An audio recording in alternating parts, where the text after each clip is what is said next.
Assalamualaikum teman-teman, apa kabar? Semoga sehat selalu ya. Teman-teman tahu dong ya, yang lagi happening banget nih, film Pina Sebelum 7 Hari ya.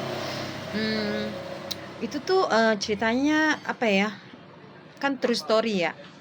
Tapi gara-gara, eee, belum nonton sih filmnya, tapi udah lihat-lihat lah, udah nonton sebagian dari apa namanya, trial-nya ya, dan juga udah tahu juga itu kisahnya 8 tahun yang lalu. Merinding sih, karena apa ya, saya juga punya kesamaan yang terjadi di keluarga saya, 15 tahun setengah yang lalu ya teman-teman, di tahun 2009. Jadi tragedi itu tuh saya kalau ingat masih merinding ya, terjadi kepada adik perempuan saya berusia 23 tahun. Jadi dia itu menikah, mmm, tapi suaminya itu sering KDRT. Jadi dia memang udah, merencanakan untuk berpisah. Dia sudah di rumah saya berbulan-bulan ya. Nah, tapi suatu hari, suaminya tuh datang, memang adik saya tuh bisnis, terus dia ikutan lah bisnis adik saya itu. Jadi dekat lagi gitu ya, jadi suka ketemu gitu. Eee, jadi bisnisnya itu kan, barang ya, dibawa tuh sama suaminya. Jadi hari ketika pembayaran itu terjadi, maksudnya hari pembayaran itu harus dibayar uangnya, yaitu nominalnya sekitar 5 juta. Jadi tuh kejadiannya bukan di rumah saya ya, tapi di ibu saya, karena adik saya lagi pulang ke rumah ibu saya. Saya tuh jam 10 ya, sampai jam 11 tuh 10 pagi sampai jam 11 masih teleponan sama adik saya. Dan tiba-tiba di jam 1 tuh saya dikabarkan adik saya, mmm, apa ya, menghabisi dirinya sendiri, teman-teman, nggak masuk akal kan. Padahal di percakapan saya itu aja, adik saya itu ingin membina rumah tangga yang baru dengan orang lain, seperti itu ya teman-teman. Jadi teman-teman, menurut tetangga di sekitar rumah ibu saya itu, suaminya itu datang di jam 12 siang, teman-teman. Kemudian di jam 1 siang suaminya tuh teriak-teriak kalau adik saya itu menghabisi dirinya sendiri, nggak masuk akal ya teman-teman ya. Dan waktu ada polisi pun saya datang ke rumah ibu saya. Jadi di depan kamar itu yang dibilang sama suaminya adik saya menghabisi dirinya sendiri, itu ada semacam, ini ya teman-teman, kayu. Di situ ada kawat nyamuk, itu tuh benar-benar, rata dengan debu. Dan kain yang katanya buat ngegantung adik saya itu menghabisi dirinya sendiri, itu masih kelipet rapi banget, nggak masuk akal teman-teman. Dan tetangga pun yang nganter adik saya itu ya teman-teman, dan orang yang ngelihat visum adik saya, saudara saya semua juga masih hidup, itu ada bekas kuku di leher adik saya, dan juga ada bekas semacam kayak pukulan-pukulan di muka adik saya tuh bengep, teman-teman. Dan dia tuh punya anak umur 2 tahun setengah. Eh, jadi anak itu tuh, sempet kita sembunyikan ya, karena kita nggak mau nih anak itu dirawat sama bapaknya ya, di rumah adik mama saya. Dan anak itu tuh bisa banget meraktekin, bahwasannya ibunya tuh dibeginiin sama, bapaknya. Jadi, anaknya tuh dengan cadel-cadelnya bilang, "Mama ini beginiin ama ayah, begini-begini." Itu, dan kita juga, dipoto ya, anak itu meraktekin kayak gitu. Tapi, itulah teman-teman ya, entah kenapa tiba-tiba setelah diotopsi ya di rumah sakit negeri, itu aneh banget, yang keluar itu adik saya itu tidak dihabisi tapi menghabisi, aneh kan?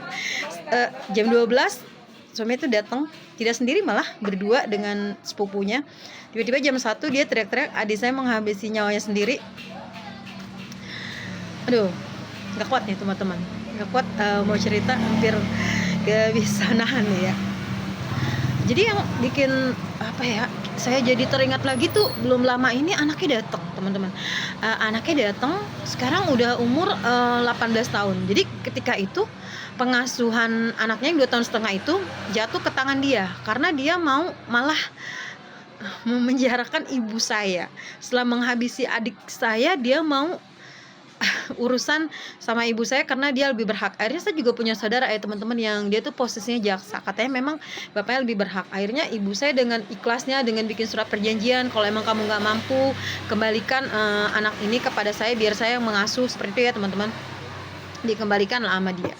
Dan setiap kita jenguk anak itu tuh selalu kayak ketakutan, nggak tahu. Dan kemarin tuh anaknya cerita, dia tuh selalu kalau kita datang dia selalu dibilangin sama keluarganya, awas loh nanti dibawa, nanti dibawa. Anak itu cerita sendiri teman-teman. Jadi kita jadi kayak malas dia nengokin anak itu, karena anak itu nggak, nggak welcome sama kita gitu loh teman-teman ya.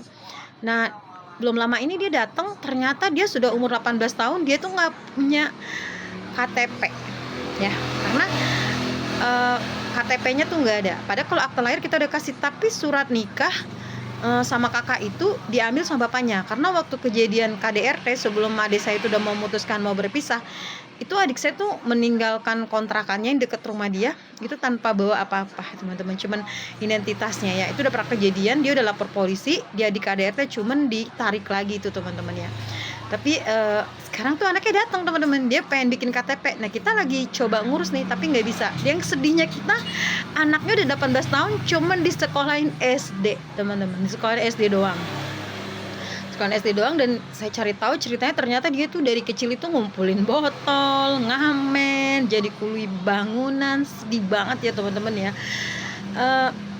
Tapi gini loh teman-teman, ketika anaknya itu datang sama bapaknya, dia kan datang ke rumah saya. Ada ibu saya juga tinggal bersama saya sekarang ini. Jadi dia posisinya itu di ruang tamu sama bapaknya. Saya ajak ke atas anak itu, saya tanya bagaimana kehidupan dia. Itu dia tuh, si bapaknya tuh tetap bilang ke ibu saya kalau dia tidak menghabisi nyawa adik saya. Dan dia bilang dia berani apa ya, inilah ya istilahnya meninggoy kesambar petir kalau emang dia melakukan itu. Tetap dia nggak ngaku sampai hari ini teman-teman. Nah jadi kita tuh belum pernah ada sidang, tapi udah ditutup. Sampai kita tuh satu kampung ya, tempat ibu saya tinggal tuh rame-rame demo ya ke kantor polisi. Tapi tetap teman-teman, hukum itu kalau kita ada orang dalamnya, posisi bagus, terus kuat duitnya, bener jadi salah, salah jadi bener. Tapi gini ya teman-teman, saya pernah tuh ya, setelah saya habis sholat di jam 2:30 saya tuh bener-bener mimpi ya, nggak pernah saya lupa ya teman-teman. Itu tanggal 23 April di jam 2:30 tahun 2010 ya teman-teman. Itu kejadian di 2009. Saya mimpi banget ketemu sama adik saya. Dan saya sadar adik saya tuh udah nggak ada gitu. Saya peluk dia dan saya tanya sama dia, kamu bener kalau kamu itu ngabisin diri kamu sendiri? Ternyata dia bilang apa? Enggak, emang dia yang menghabisi saya di beginilah teman-teman ya, tinggi seperti itulah. Nah tapi gimana ya teman-teman, menanggapi soal Pina ini, saya jadi kembali ke kasus adik saya di 15 tahun yang lalu. Jadi hukum itu ya, bener jadi salah, salah jadi bener. Karena tuh kita dengar si suaminya itu ngejual rumah dan buat nggak tahu ya, buat tutup mulut masalah itu. Jadi dia sampai sekarang tetap bebas. Tapi yang kasihan anaknya sekarang teman-teman, cuma di sekolahin SD, udah umur 18 tahun, itu pun baru lulus di tahun 2022, terus nggak punya KTP karena katanya kakaknya sama surat nikahnya nggak ada. Nggak tahu sih dikemanain nama dia ya, mungkin dimusnahkan ya, karena dia kan nggak pengen ada jejak record ya. Sekarang yang kasihan anaknya.